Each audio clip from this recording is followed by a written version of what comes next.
What's up guys, Matt here, and today I'll be reviewing Warcraft, the new movie from Legendary Pictures and Blizzard Entertainment, their first movie. And yeah, I actually really enjoyed this movie, but that might be because I was a fan of the games. I really enjoyed the Warcraft 1, 2, and 3, and World of Warcraft. I played a lot of World of Warcraft when it first came out. I haven't played it for a while. I sort of dipped back into it earlier on in this year as the movie was coming out, and it's still pretty cool.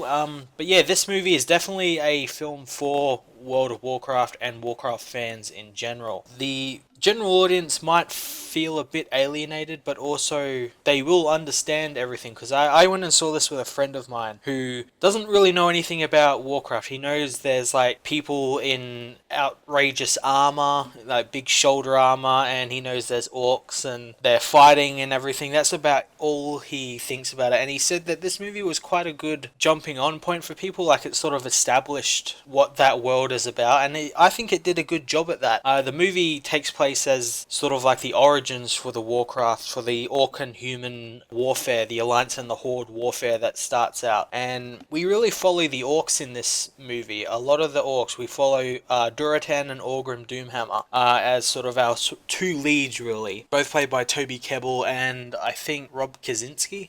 Both fantastic, and I gotta say, like, special effects in this film, like, holy crap. Like, if this movie just doesn't do anything right, it's like the special effects are like the shining example of how far we've come in, 20, 30, 40 years of special effects in movie history. Absolutely fantastic use of CGI, like where it was needed to be and everything. And the characters, of course, the orcs, you couldn't obviously have this, 7 foot tall, massive guy, dressed as an orc. It looked kind of silly, so they had to do it in CGI. And they pulled it off. The CGI in this is absolutely amazing. There were some parts, though, that looked really weird. Like there was a part where a war chief rode up on one of his beasts, and he had like a woman hostage, and it cut to a camera angle that looked really weird. Like the woman was obviously on like a CGI saddle, sort of one of those saddle things, and it looked really weird. But other than that, the special effects in this movie were absolutely amazing, and they themselves are a character, because there's characters who are fully CGI who show emotion and everything, and then you got to give it up for people like Toby Kebbell, who's no stranger to CGI characters, since he played Koba, I believe the ape's name was, in the Planet of the Apes movies, the new Planet of the Apes movies. And yeah, he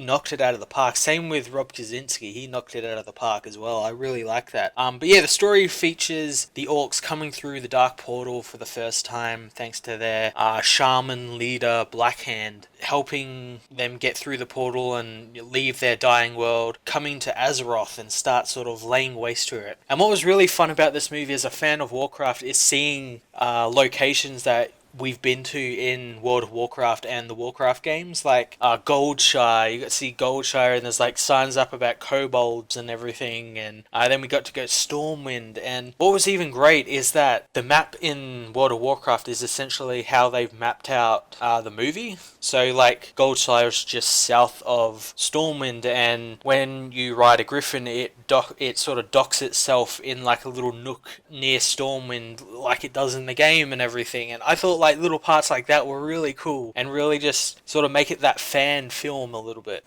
The acting in general is really pretty good. I really enjoyed it. What was really great is that you could tell that the human actors, like Travis Fimmel, who plays Lothar, he had something to react to when he was in scenes with like Orgrim or Duratan. He had like the actor there in the morph suit, the CGI morph suit, to actually read lines to and receive emotion from. Usually in scenes like that, as like the prime example would be the prequels, where with General Grievous they only had like a wall of green with a couple of tennis balls on it. Here they actually had actors and everything like that. Before I saw the movie, I watched a bunch of the featurettes that had been put out for it, and the work that they put into this movie definitely shows. I did feel, however, that there were parts that needed to be extended. Like the movie itself without credits is just under 2 hours long. I feel they could have made it a 2.5 hour film, and it would have been absolutely perfect. And I remember reading an article a couple of days ago where it said Duncan Jones cut out 30-40 minutes of the film. I'm hoping there's going to be a director's cut when it goes to Blu-ray. That'd be really cool to see. But I think he should have put that back in, since there were some scenes that didn't really flow properly, and the cuts were kind of weird. Like there was a lot of like fade down and fade ups and everything, and it was a really strange like way of cutting. And I also feel like some characters' roles could have been expanded a little bit, such as Garona, played by Paula Patton, who was actually in practical makeup, which I really appreciated. She looked great in the orc practical makeup. Yeah, her character could have been expanded a little bit. Same with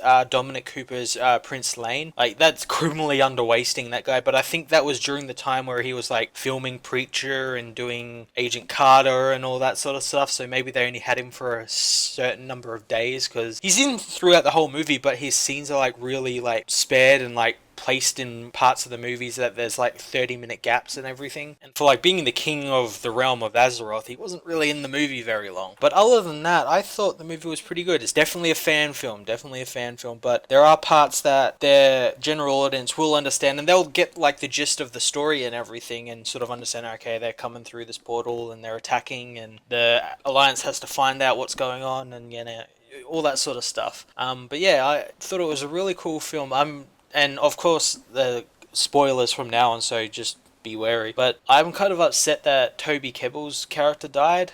He got killed by Death Hand in sort of battle of chieftains sort of thing these orcs have. Kind of upset that he got killed. But it was something that needed to happen. Much like how King Liane dies at the end of the movie, it's something that needed to happen in order for, I guess, it's sort of set up sequels, and as well to set up the whole Horde and Alliance thing. I'm hoping this movie does get a sequel. I know it's getting really bad reviews, which I can understand why it's getting, but they're like giving it way too much crap. Things people are nitpicking and everything. And again, it's that thing where the people reviewing these movies aren't the people this movie was made for. The people reviewing it are all like these old men who write articles for newspapers and websites and everything, and don't really know anything about Warcraft and are not interested in it. But I think a lot of people are going to be interested in it once it comes out, and I think once the Blu-ray comes out, and if they do a director's cut, it's going to be really great. And I hope they do a director's cut. I'd love to see it, and I'm a big fan of Duncan Jones, and I hope he gets more movies out of this. It would be a real shame not to have this a sequel, but I know it's really big in China, so maybe China will save it and give it a sequel, since Legendary Pictures is now owned by China or something, so maybe it will get a sequel. But I very much enjoyed this film. It did have its ups and downs, but for the most part it was on the up and up. I really enjoyed it. I'm going to give it an 8 out of 10.